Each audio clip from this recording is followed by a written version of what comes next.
Buenos días, feliz sábado, queridos amigos. Hoy es sábado 16 de mayo, las 13:43.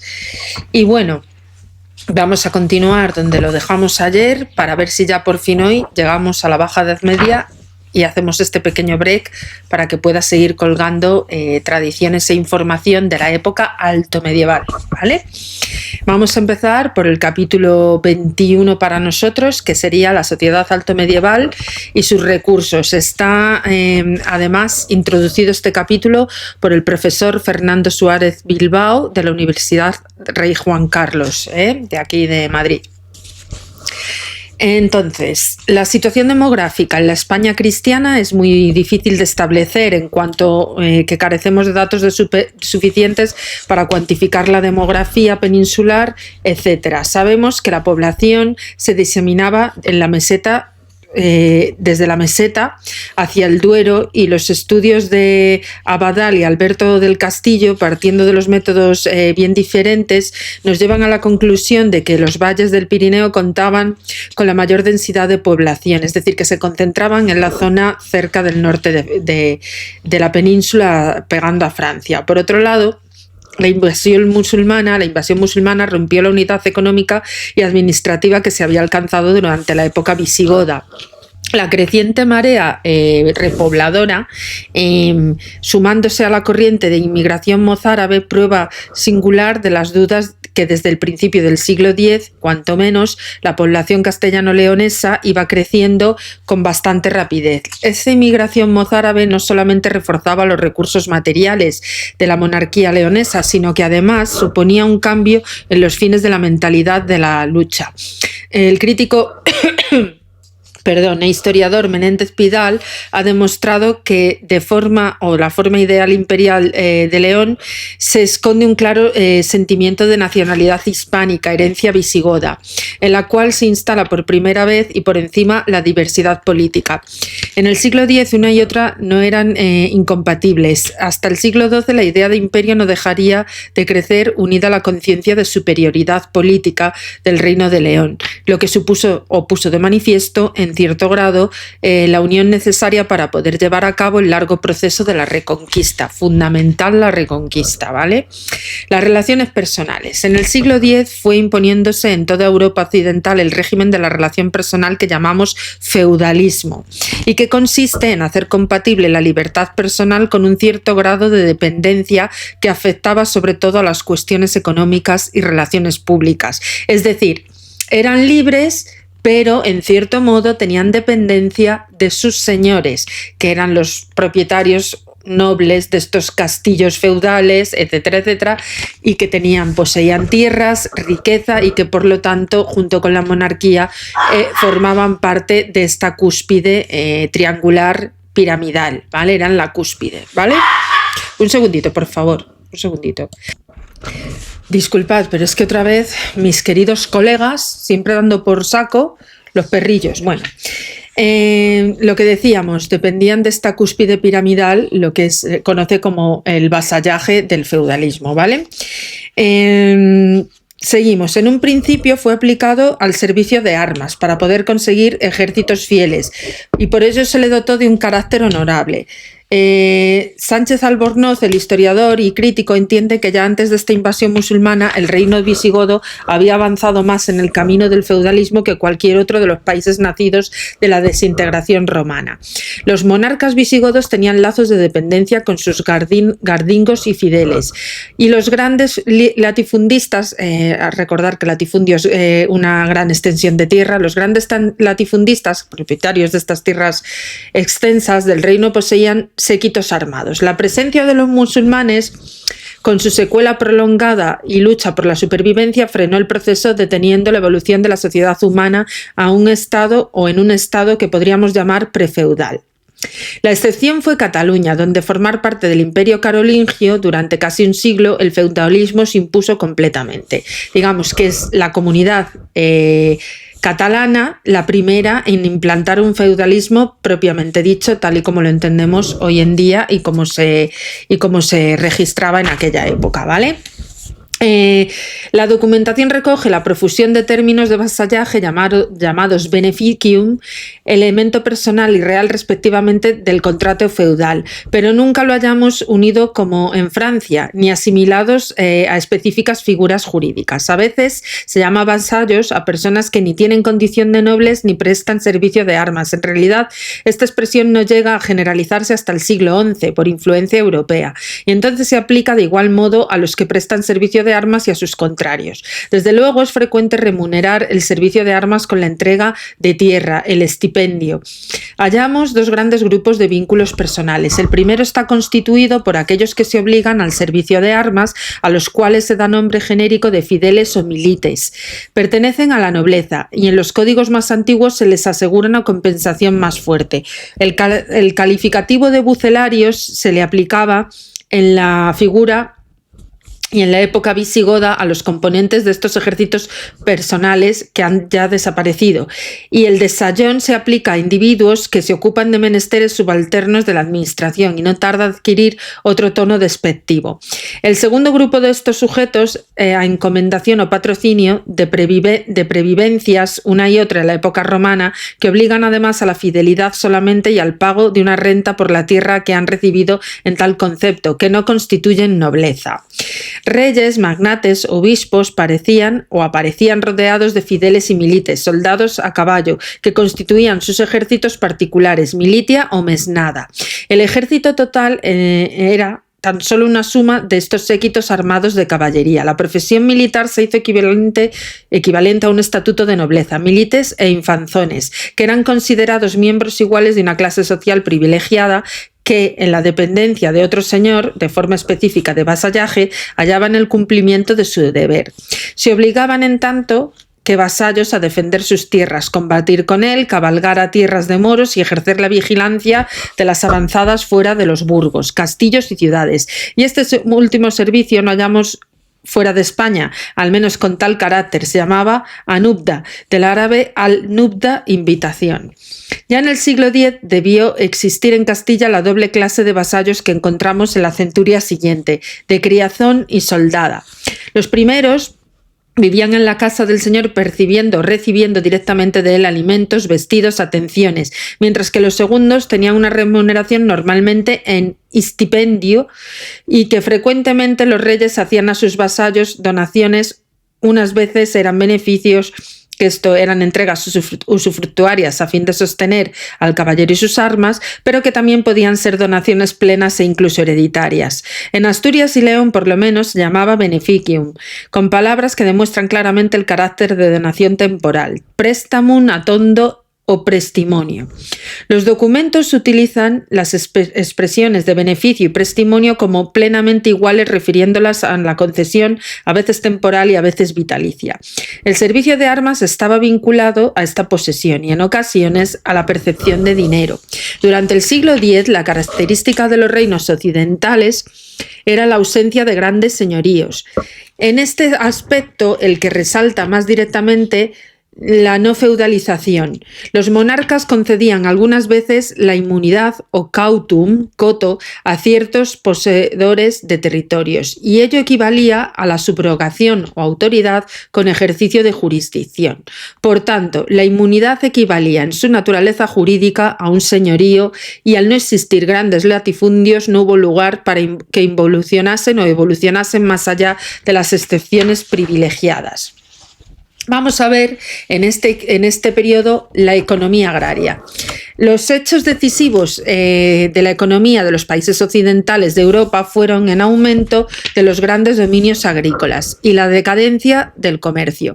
Es discutible, sin embargo, hasta qué punto haya podido desaparecer el comercio o lo lograse una autarquía de latifundistas.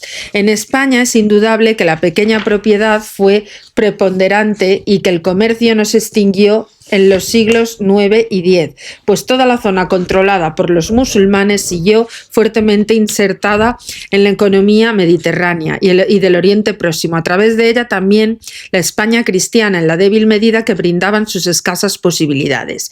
Aunque no acuñen moneda, los pequeños reinos se sirven de la de sus vecinos y conservan, aunque muy reducida, la circulación dineraria.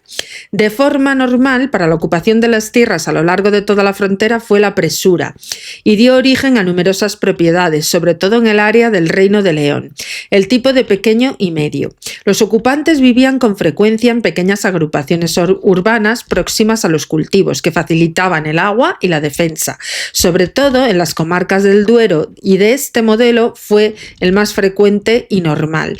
Más al norte, pasados los montes, el caserío aislado denunciaba otras formas de propiedad. Castilla fue por su parte la más resistente a la constitución de latifundios. Naturalmente, un predominio tan completo de la pequeña propiedad hacía imposible la autarquía y originaba por sí sola intercambios mercantiles, los cuales se desarrollaron desde luego en círculos muy pequeños. En los siglos IX y X hay pequeños mercados y una continuada relación con la España musulmana. Este predominio de la pequeña y mediana propiedad dio a España mayor frecuencia a la economía vecinal y al régimen de la villa, propiedades que se llamaban hereditates en el reino asturleonés, denunciando la transmisión de padres a hijos mansos en Cataluña, lo mismo que en Francia. No puede señalarse una extensión media o normal de dichas propiedades, pues los documentos son poco explícitos. La exploración arqueológica se halla todavía en sus comienzos. En las explotaciones conocidas, el centro era al parecer la casa o el lugar cercado que la rodea, o la adosa, solar, y sus graneros inmediatos, orrea o cellaria. Tierras de labor de secano, terral, fazas, sernas o seneras, que eran las verdaderas fuentes de riqueza de la finca, huertos, viñas y frutales. Vicos o villas tienen además tierras de uso común, las adfacencias, que luego se les llamarían faciendas, ¿vale? Que a veces se rodeaban de un seto de fesas que incluían además prados, bosques, pesquerías o lagunas. El aprovechamiento de estas tierras comunes fue para el campesino medieval una enorme importancia, pues el beneficio que en forma de leña, piaras, pesca o caza obtenía le permitía escapar del círculo vicioso de la pobreza. Es decir, que incluso era bueno porque así los campesinos tenían una autosubsistencia que de otra manera no podrían poseer. El régimen económico de la villa, en el sentido de propiedades más extensas y con cierta tendencia a la autarquía, era propio de los monasterios, los únicos que podían acumular grandes dominios. A veces los documentos mencionan villas que no ofrecen duda en cuanto a su extensión reducida. Dicho régimen fue especialmente importante en Galicia, la Gran Retaguardia, y desde muy pronto cubierto de ataques musulmanes, donde los monasterios llegaron a ser dueños de extensas propiedades. Para la administración de estas se nombraban a vicarios, mayordomos, mayordomus o maiorinus, que dará el término. A veces en tierras de la iglesia se llamaban prebostes y, por ejemplo, bájulus o baile. Como el resto de Europa, estos dominios, los campesinos recibían tierra a cambio de prestaciones económicas y personales, y estas últimas en nornicatum del señor, que esta era la manera de cultivados sin tener que plantearse la cuestión casi insoluble de pagar sueldos. Ningún proceso o progreso técnico refleja la escasísima documentación conocida. La rotación trienal era la forma de cultivo, otoño, primavera y barbecho. Se acomodaban bien a los cereales, que constituían sin duda la base de la dieta alimenticia, enriquecida ahora por la mayor abundancia de carne. El huerto, cuyos cultivos esenciales eran nabos, cebollas, ajos y berzas, y además eran ejemplo de explotación directa e intensiva. Todo indica que los panificables habían comenzado ya a retroceder, pero con tanta parsimonia que apenas se advertían sus efectos. Entre los frutales la manzana predominaba, apenas hay mención documental que nos señale la presencia de abundantes pomiferares. La sidra constituía la bebida normal, siendo escaso y probablemente de mala calidad el vino. El lino proporcionaba textiles para complementar los tejidos de lana. En cuanto a la artesanía y el comercio, abundantes muestras de artesanía sin duda muy tosca orientada a la producción de utensilios para uso estrictamente local. Aparecen en todas partes. La dificultad de las comunicaciones acusaba la tendencia de cada núcleo a bastarse a sí mismo, es decir, que tenían que ser autosuficientes porque las comunicaciones o eran inexistentes o eran malísimas. No era obstáculo, sin embargo, de cierta flexibilidad de mercado. En una obra de gran mérito, Sánchez Albornoz pudo señalar la existencia en torno a la ciudad de León de comunidades aldeanas que se especializaban en determinados productos, indudablemente para la venta. Sus nombres han pervivido hasta hoy. Algunos artesanos son ministeriales, siervos de monasterios u otros señoríos que aparecen también, en los que aparecen también trabajadores por cuenta propia. Solo la Iglesia disponía de medios para estimular la producción artesana, orientándola hacia las manufacturas de lujo. Pero no sucedió sino mucho más tarde. Los pequeños mercados locales, un poco más vivos en las ciudades episcopales, eran casi la única muestra de actividad comercial, colocados bajo la salvaguardia real que impedía abusos y trataba de ordenar con justicia equilibrada, y eran regidos por un funcionario cuyo nombre se llamaba Zabazoque, y nos habla de la influencia musulmana. En el sistema de zocos y bazares, tan contrario a la evolución y a la economía europea, fue llevado a las ciudades castellano-leonesas, probablemente emigrados de mozárabes por judíos, cuya actividad era sin duda muy notable. Gracias a estos viajeros que cruzan la frontera entre ambos mundos religiosos, hallamos la mención de productos lejanos como alfombras persas, paños egipcios, armas europeas y, por ejemplo, León y Zamora por lo menos tenían tiendas que se parecían acaso remotamente a las de las ciudades musulmanas, y había en ellas depósitos de grano, vino, alfondegas, etcétera, que en castellano eran albóndigas. No puede hablarse además pues de economía natural, sino de dinero, aunque este término ha de usarse con mayor cautela por una simple razón, salvo que en Cataluña los estados cristianos no acuñaron moneda en todo este tiempo. Usaban tremisos, visigodos, que habían sobrevivido a la invasión, monedas francas y sobre todo diremes y feluses musulmanes.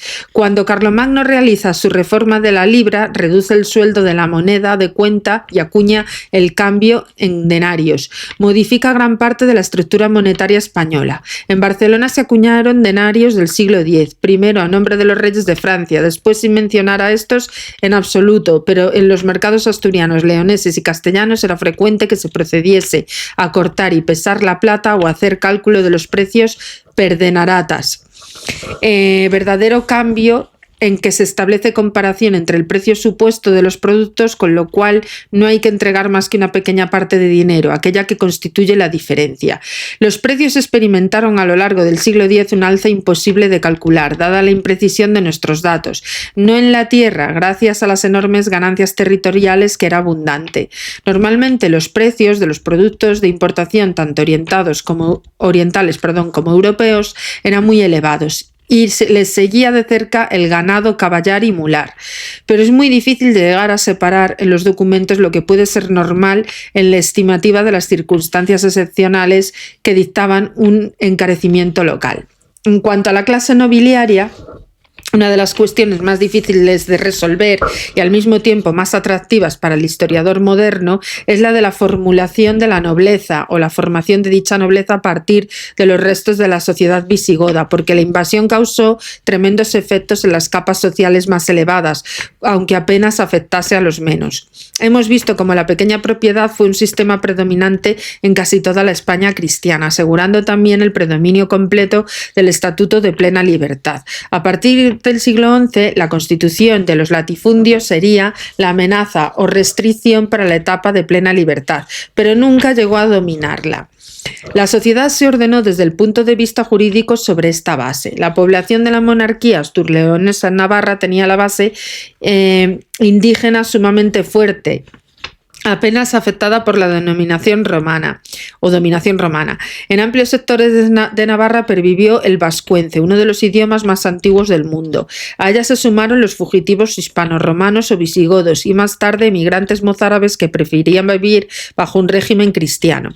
Esto dio enorme diversidad a la estructura social, originaria en cuanto desde el punto de vista jurídico se admitiera la igualdad completa entre todos los miembros de la comunidad cristiana. Para complicar más las cosas, advertimos muy pronto la existencia de dos fuertes minorías aconfesionales, como los judíos tolerados y los perseguidos en ambas zonas, y los moros prisioneros, mauri capti, que sin duda eran tenidos por siervos. Esta primitiva población libre ya desde el siglo VIII se vio sometida a la doble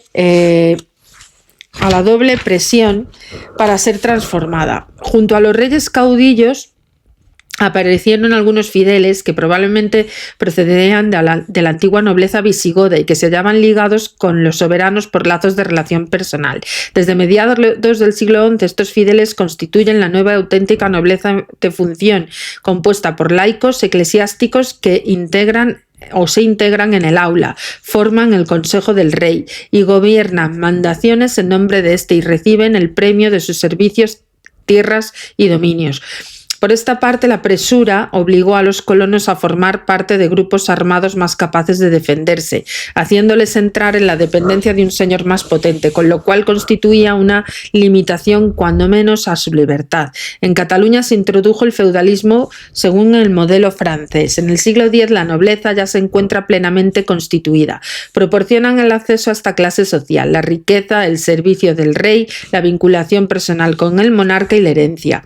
Se es noble cuando se combate a caballo y con las armas consideradas como tales, la espada, la lanza y el escudo. Su función sigue siendo predominante y por ello la clase nobiliaria no es nunca cerrada. En esta entra cualquier momento que se cumple el oficio noble. En la nobleza se advierten dos escalas, la más elevada, en donde los documentos mencionan los magnates o potentes, y la compuesta por infanzones y milites. Esta división es demasiado esquemática y exige todavía abundantes comprobaciones y rectificaciones. Los magnates, dueños de extensas propiedades, participaban directamente en el gobierno. El término infanzón alude a la herencia, mientras que miles se refiere al oficio de armas a caballo. Según Sánchez Albornoz, los infanzones eran lejanos descendientes de primates visigodos, no necesariamente por línea de linaje. En el siglo X aparecen fundidos con los milites hasta constituir una sola clase de nobles dedicados a la profesión militar. La característica general de la nobleza se encuentra en la extensión de tributos en el vasallaje.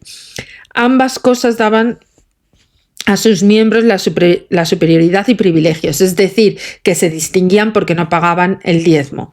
En las listas de compensaciones que constituyen a los más antiguos fueros, el noble devenga siempre una cantidad mayor por las ofensas que se le infieren. El infanzón de 500 sueldos es la categoría máxima, y sus mujeres reciben en arras sumas más crecidas. En sus casas disfrutan de la inmunidad, y en cuanto a las tierras de aprovechamiento común, sus utilidades son más grandes que la de los simples libres. El vasallaje es la consecuencia de su condición militar, que refleja también el privilegio de llevar armas. Todos los infanzones milites se encuentran vinculados al rey o al magnate, de quien han recibido tierras beneficiosas y que les obligan al servicio de armas. Son los prestimonios atondos magnificentias.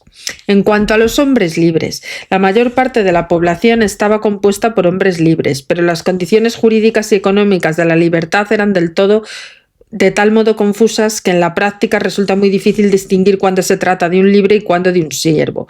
Muchos campesinos, sin dejar de ser libres, se hallaban sujetos a cargas que eran reputadas como signo distintivo de sujeción.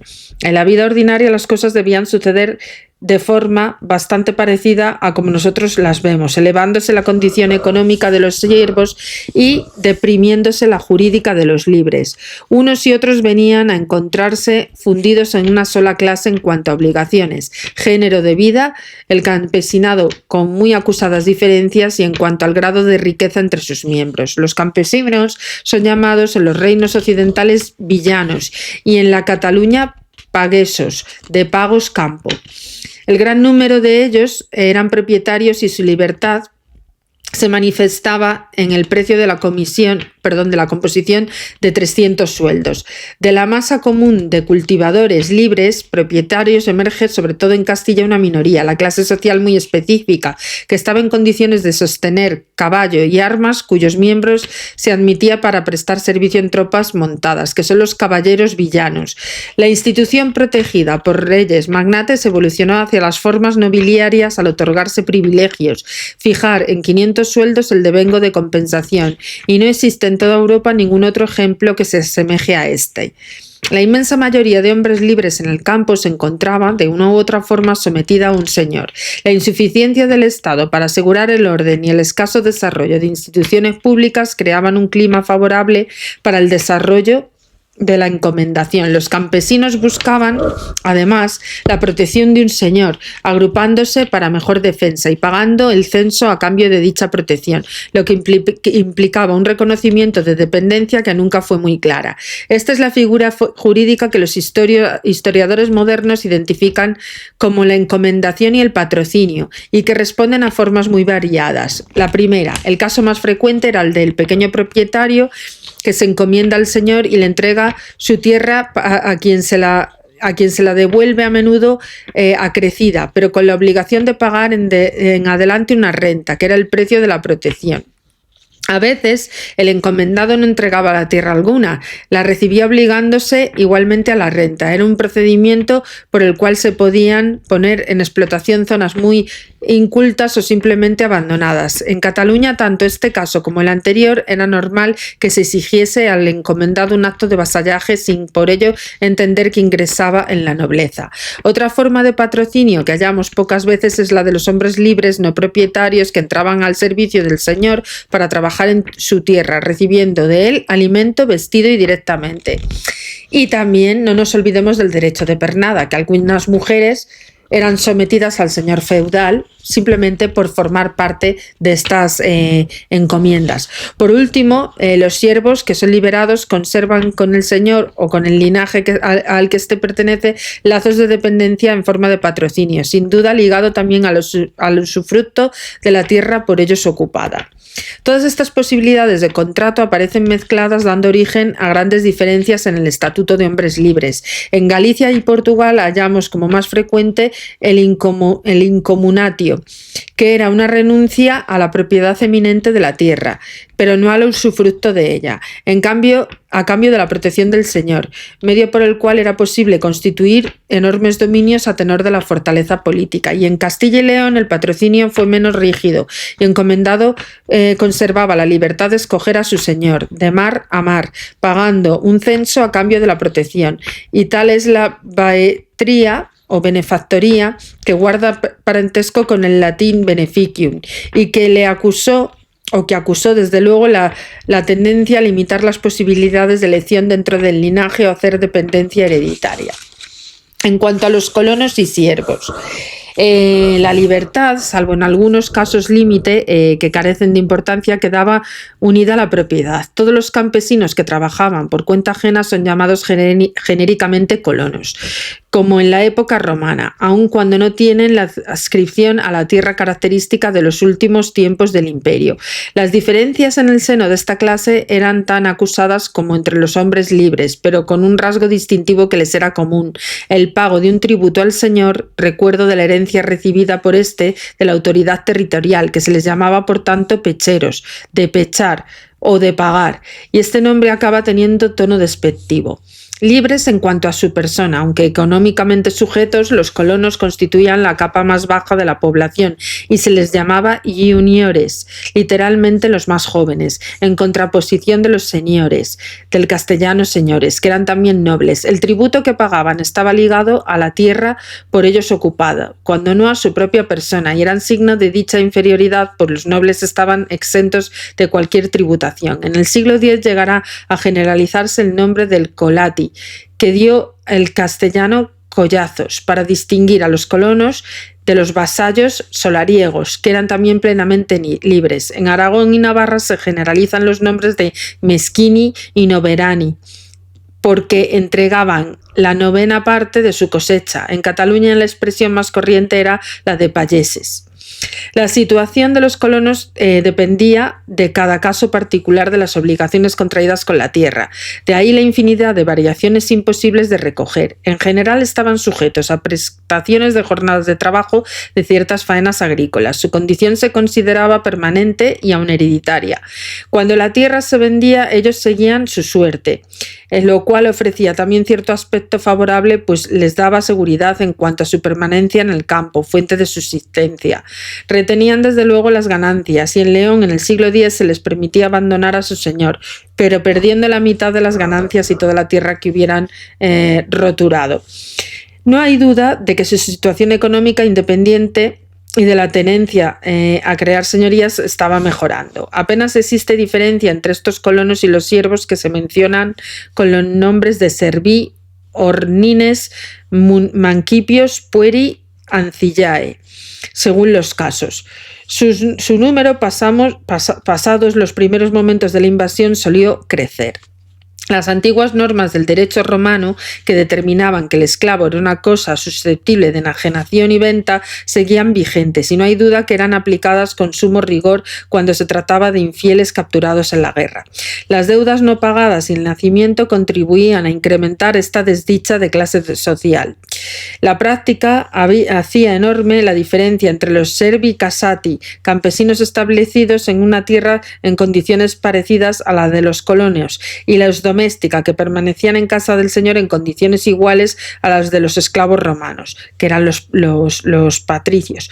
Pero la influencia de la Iglesia y al cambio de la estructura económica trabajaban en contra de la permanencia en este sector deprimido. El matrimonio de los siervos era legítimo y el señor tenía que conformarse cuando los contrayentes eran de distinto dominio, con efectuar reparto de hijos. Con frecuencia los siervos eran manumitidos, pasando entonces a integrarse a la clase de libres encomendados. Durante un siglo y mediados del X y mediados del XI se produjo en España un importante fenómeno de concentración dominial. Se trataba de grandes latifundios al modo romano, pues de complejísima noción de propiedad medieval que no se consentía o no lo consentía, y de imposición de un derecho superior en el que se funden autoridad y propiedad imponiéndose la pequeña propiedad antigua.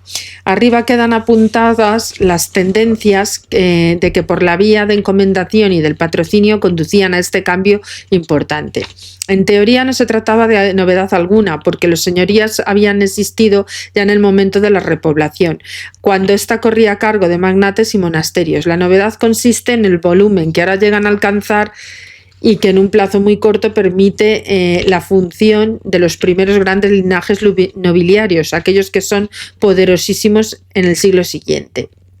El crecimiento de estos señoríos contribuyó múltiples causas. De cualquier modo, la unión íntima entre la propiedad y autoridad funcionaba en doble sentido, pues el crecimiento de la primera aumentaba a la segunda, mientras que el uso de esta permitía acumular riquezas.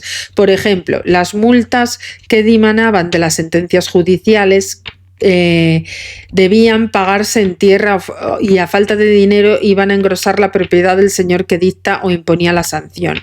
Las donaciones de los reyes a sus nobles o monasterios venían acompañadas con frecuencia de inmunidades, es decir, de subrogación de su propia autoridad. Los préstamos que los monasterios concedían a los modestos propietarios en tiempo de mala cosecha no siempre se ajustaban a la generosidad y desprendimiento de la Iglesia y originaban embargos y confiscaciones muy fructíferos. Para la capa social más elevada, la ampliación de la propiedad pasó a ser tarea fundamental. El matrimonio era un buen medio y las alianzas entre linajes se hicieron cada vez más frecuentes. De ellas nacían también las fuerzas políticas. El desarrollo de los grandes dominios trajo también cambios importantes en la explotación de las tierras, ajustándose al modelo de la era general en Europa. Según la naturaleza del propietario, los señoríos eran llamados realengos, abadengos o solariegos. Así también se estableció la diferencia entre sus habitantes. El señor reservaba para la explotación directa una parte de la tierra. Propiamente es la que constituye el dominio llamado en León Clusa y en Asturias Quintana y en Cataluña Condomina. Normalmente se reserva una parte situada territorialmente de las inmediaciones de la propia residencia del señor, que pese a sus nombres sonoros que para ella utilizan, era muy modesta. La unidad de explotación, el señorío, abraza cierto número de campesinos, a quienes se entrega un prestimonio con la obligación de trabajar días determinados o de realizar específicas labores en la reserva. El prestimonio es una forma de salario para los colonos, aunque no la única, pues se utilizan también jornaleros. El señor posee graneros, molino y fragua, cuyo uso es obligatorio para todos los miembros del señorío, que constituyen buena fuente de ingresos. Es indudable que el prestimonio fue en el siglo XI la única forma de contrato entre señor y campesinos, y los documentos ofrecen por lo menos unos 4 modelos, ¿vale? Por otro lado, en ningún aspecto aparece la unidad del señorío tan claramente como en el sometimiento fiscal a la autoridad del señor, que es prácticamente imposible delimitar dónde empieza esta y dónde acaba la propiedad, que se revela como fuente de beneficios y de cargas. Todos los campesinos que viven dentro del dominio están obligados a pagar ciertas cantidades, usos, a veces llamados también geográficamente malos usos, pero por idéntica razón les asiste el derecho a disfrutar en forma muy reglamentada los bienes comunales, los prados, bosques, ríos o lagos, que aseguran el aprovisionamiento de leña, agua y caza, complemento muy sustancial de las escasísimas ganancias que el cultivo proporcionaba. Esta comunalia son las que en Cataluña se denominan ademperamentum, que derivará en empriu. Los usos mencionados de estos documentos son los siguientes: el censo, las sernas, los yantares. El campesino además tenía por principio prohibido el abandono de la tierra, los nuncios y mañerías para transmitir la herencia de la tierra que ocupa el campesino y que debe ganar al señor en alguna cosa, y las osas o huesa, que se entiende que una mujer que se casa fuera del dominio causa un perjuicio económico gravísimo porque priva de brazos y descendencia. Por eso se exige una suma como indemnización. La utilización de los bienes comunales debía hacerse, según anotamos, contra pago de una renta. Tomas nombres muy variados como montazgo, herbazgo, referido a los aprovechamientos de los pastos, castellaje y la pesca. El señor ejerce el derecho de monopolio, banalidad en Francia, sobre ciertos servicios como el horno de pan, el molino de agua, y percibe normalmente una parte del producto en pago del servicio. El molino es la maquila que ha perdurado hasta nuestros días. El señorío es ante todo un régimen de explotación de la tierra en común, dirigida siempre por un administrador, que es el señor, y que es llamado maiorius. En los señoríos laicos, praepositus, preboste, en los eclesiásticos. En nombre de ausencia del señor le sustituyen también los poderes judiciales. El señorío chocaba abiertamente con la mentalidad española y la necesidad de dar estímulo a repobladores que desde mediados del siglo XI encuentran abiertas las tierras del sur del Duero a la Extremadura. Por razones políticas se otorgaron a estos pobladores e incluso a veces a otros más antiguos una exención de cargas y usos señoriales. Esta exención se llamaba foro, derecho o privilegio, y esto es el fuero. La forma más sencilla de aparición de un fuero es la de la Carta Puebla, a modo de contrato de comisión real en los a los que los campesinos enviados a repoblar y dar mejor rendimiento y una tierra eximía de ciertas cargas. Pero desde el siglo X empiezan a aparecer fueros más complejos, que no se refieren tan solo a las condiciones económicas, sino también incluyen un esquema de ley, lista de composiciones que han de pagarse según los delitos. Sobre un fuero podrían edificarse no solo nuevas formas de relación entre señor y súbditos, sino también el gobierno de pequeñas entidades locales. Todo esto aparece en los ejemplares más antiguos que conocemos de Castrojeriz, allá por el 974, y en León en 1017 o 1020. Según las opiniones, la población de los reinos cristianos contempló siempre los fueros como bases de la libertad. La repoblación en los siglos XII y XIII. Vamos a ver. En cuanto a la repoblación entre el siglo XII y XIII, a partir de esta época, Alfonso VI, la reconquista española entra en una nueva fase. No hay espacios ya vacíos que llenar, sino se trata de reinos que anexionan con población campesina bastante densa. A lo largo del siglo XII se advierte además la tendencia a concentrar un ataque en 4 sectores: el portugués, el leonés, el castellano y el catalano-aragonés, con características peculiares que en cada uno de ellos iremos viendo. Y vamos a empezar por la sociedad agraria. Imposible de establecer cálculos ni siquiera aproximados de la población española. Los más antiguos censos catalanes son del siglo XIV y avanzando.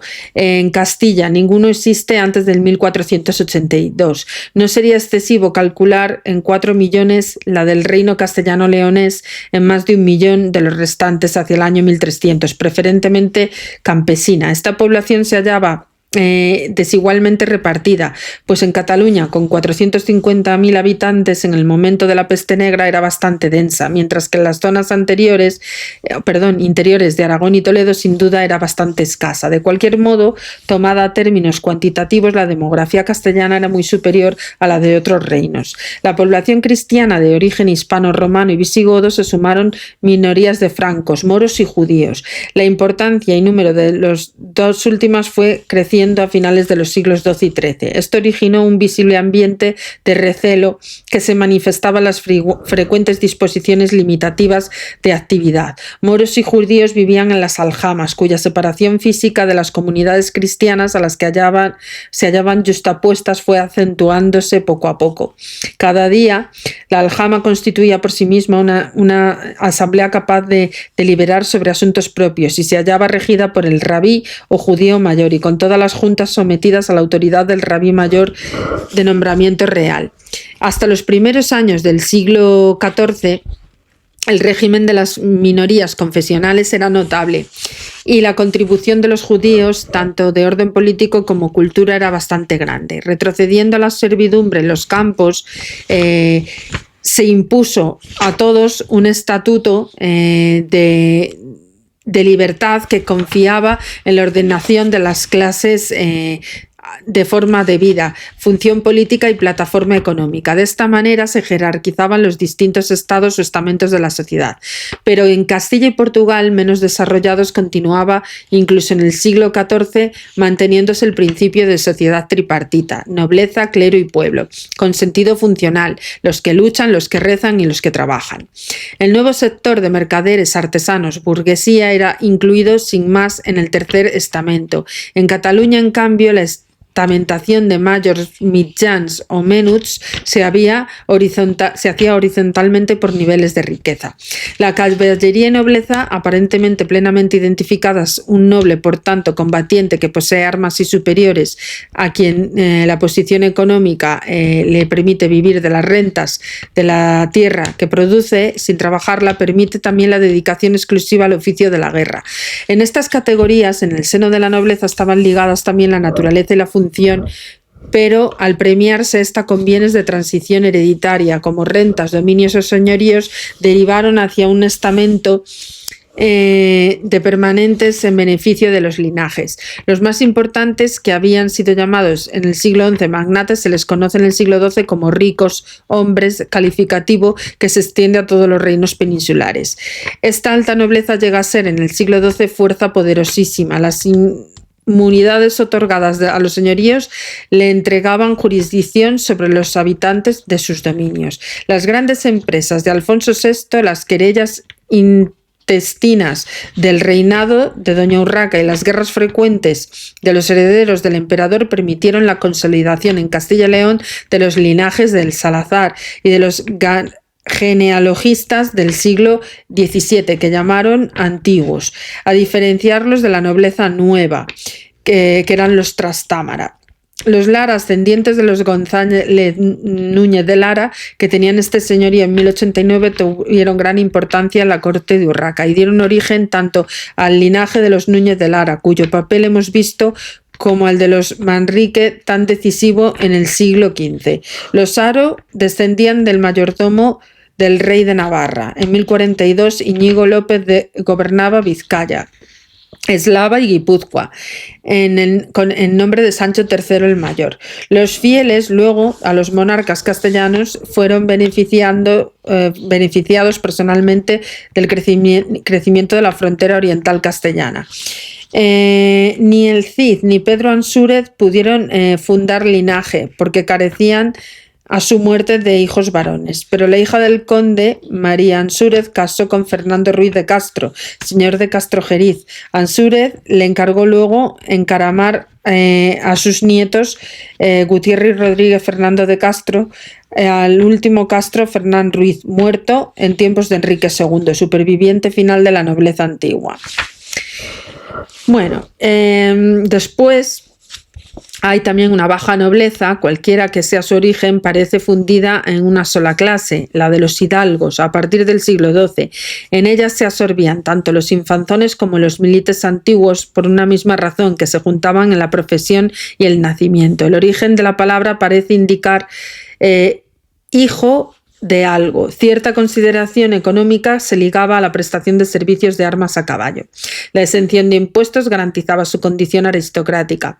En Aragón y Navarra el término infanzón conservó durante más tiempo. Durante el origen de ciertas peculiaridades, el primero de ambos reinos se distinguían los infanzones de abolengo, a los que se les había recibido en su condición en una carta individual o colectiva de población expedida por el soberano, y en Navarra se aplicaba el nombre de campesinos libres sujetos a tributo, infanzones de abarca. En Cataluña la baja nobleza es designada con el nombre genérico de caballers.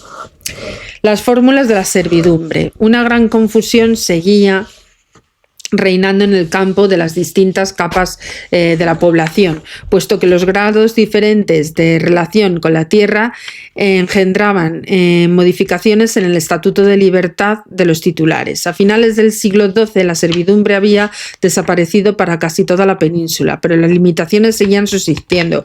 Los libres pequeños propietarios, cuyo número aumentó considerablemente a causa de la expansión colonizadora de la Reconquista, fueron llamados villanos en Castilla y payeses en Cataluña. Según las regiones, estos nombres daban origen a diversos calificativos que alcanzaban cierto nivel de riqueza. Eran llamados hombres buenos, herdeiros en Portugal. La encomendación que había dado origen en León y Castilla a los homines de benefactoría pasó a llamarse beetría en la Baja Edad Media, pero que en el transcurso del siglo XIII esta relación entre propietarios y hombres había evolucionado hasta convertirse en señorío, porque la condición era hereditaria. Normalmente se consideraba que era aquel el lugar en que todos o la mayoría de sus habitantes descendían de los antiguos homines de benefactoría.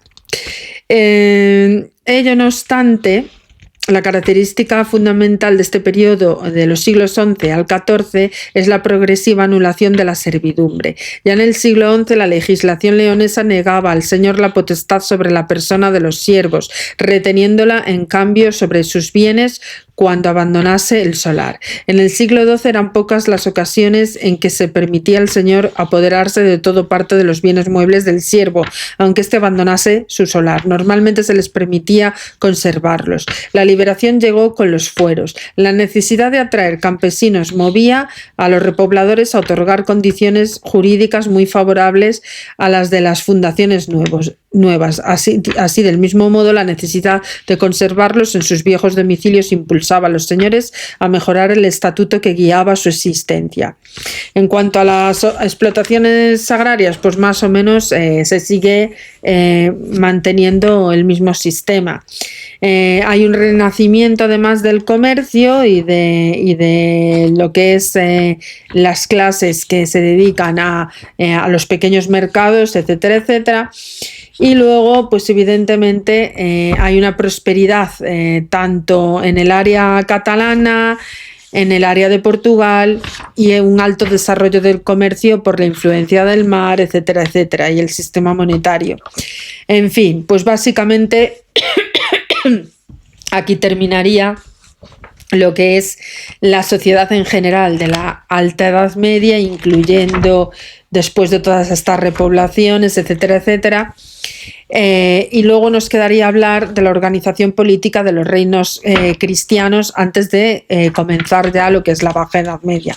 Este capítulo ya lo dejamos para mañana y bueno, pues básicamente deciros eso, que es una etapa muy convulsa por el ir y devenir de las clases sociales que en este tiempo tendrán lugar. Dejaré un pequeño glosario de los términos de lo que es las clases sociales como tal durante todos estos periodos, de los privilegios o deberes y obligaciones que tienen, así como de los tributos que pagan, etcétera, etcétera, para que se pueda comprender de forma un poquito esquemática el modelo de sociedad que va a tener durante este periodo, que no va a cambiar mucho en la Edad Media, pero sí que ya habrá un gran reconocimiento de los gremios, los sectores sociales en función de estos gremios, el comercio, etcétera, etcétera, que ya es más propio de la época de la Baja Edad Media. Bueno, nada, recordaros que os sigáis suscribiendo, que es gratuito, que intentamos llegar a los 100.000 suscriptores para que podamos difundir la cultura, puesto que es un legado muy importante que tiene nuestra sociedad y un valor que debería de mantenerse en alza continuamente, debido a que si estamos atravesando tiempos oscuros y con la desinformación se está jugando también con la educación. Entonces, antes de que privaticen todo, etcétera, etcétera, por lo menos tener un pilar donde apoyarnos de libre divulgación, etcétera. Nada, que espero que si llegamos a los 100.000 suscriptores podamos tener también ayuditas en membresías, etcétera. Bueno, muchísimas gracias y nada, que espero que os guste este contenido, que compartáis, como hemos dicho, y que, a ver, pues eso, que lleguemos a los 100.000 suscriptores. Un besito, feliz finde.